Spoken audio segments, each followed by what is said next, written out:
النهارده الجو برد كده وفي مطر. قلت اعمل لهم اكله كده تدفيهم. اعمل شوربه خضار. شوربه الخضار من الاكلات الحلوه جدا اللي بتدفي والقيمه الغذائيه فيها عاليه، وتتعمل على فراخ او على لحمه اي حاجه عندك. المهم ايه تكون متوفره او متواجده الشوربه. اول حاجه معايا ميه كده بتغلي على النار، نزلت فيها ببصلتين فتحيهم كده من النص وطماطمايه. حابه تضربي الطماطم في الخلاط اضربيها براحتك، بس انا فتحتها اربعه كده بالشكل ده. نزلت مستكه بحبهين بورق لورا بملح بفلفل. طبعا معايا فرخيه كده غسلها كويس بالملح والخل والليمون، ونقعها لمده ساعه في اللي هو محلول الليمون والملح والخل. واي طبعا زي ما اتفقنا ان اهم حاجه عشان تاخدي نكهه شوربه حلوه وريحه شوربه ولون شوربه حلو لازم ان انت تغسلي الفراخ كويس جدا. دلوقتي خلاص نزلت بالفراخ بتاعتي. هغطي بقى عليها كده واسيبها ايه تعيش حياتها وتستوي براحتها. على بال ما الفراخ بتكون اتسلقت معايا او اللحمه، بكون ايه ابتديت بقى ان انا اقشر الخضار بتاعي، اقطع الخضار بتاعي، اغسل الخضار. طبعا خلاص بقى طلعت الفراخ استوت، اختبرتها بشوكة ولقيتها استوت. طبعا خلاص بقى خرجت الفراخ من الشوربة. زي ما احنا شايفين لازم الشوربة قبل ما ننزل بالخضار فيها ان انا اول حاجة صفيها بمصفى، صفيها بمقصوصة باي حاجة. المهم صفيت الشوربة بتاعتي عشان الحبهان وورق اللورة والبصل والطماطم، عشان لما تاكلي الخضار يبقى الخضار بس. صفيت الشوربة بتاعتي. هبتدي بقى ان انا انزل بالخضار، نزلت بمكعبات الجزر، قشرته وقطعته مكعبات. نزلت بفاصوليا كده خضرا بالشكل ده غسلها كويس جدا ومقطعاها. نزلت ببسلة، جبت بسلة كده وفصصتها برضو ونزلت بيها. نزلت بالكوسة بتاعتي ومقطعة الكوسة كبير زي ما احنا شايفين. عشان اول حاجتين بيستووا في الخضار البطاطس والكوسه.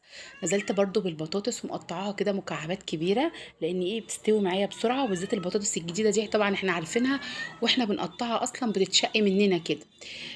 عندي بقى كده حمرت شويه مكرونه لسان العصفور بالشكل ده، هنزل بيهم. وعايزه اقولك ان طعم لسان العصفور في شوربه الخضار بيفرق جامد جدا.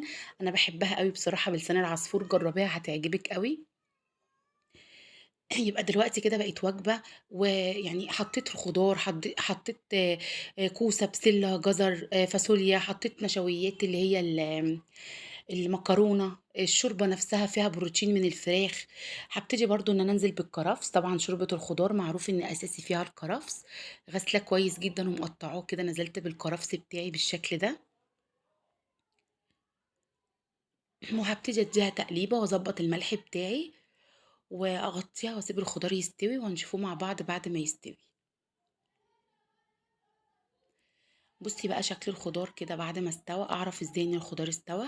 اكتر حاجه بتاخد معايا وقت الجزر، ببتدي ان انا اختبر الجزر.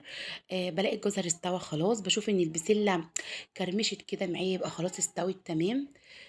آه زي ما احنا شايفين لونها حلو جدا، القوام بتاعها حلو، قوام الشوربه. لون الخضار كده فريش وحلو قوي. باحب بجد إن أنا أجيب الخضار الفريش، مش باحب إن أنا أستخدم الخضار اللي هو بيبقى في السوبر ماركت أو كده. بُصّي لونها تبارك الله جميلة، وكان طعمها حلو أوي على فكرة.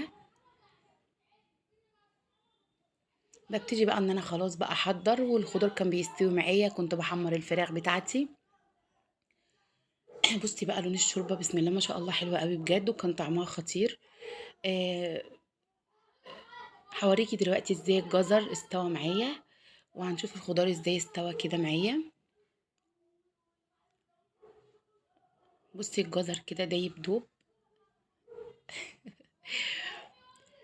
بُصّي قطّعت كده الجزر استوى خلاص تمام، والكوسة استوت معايا.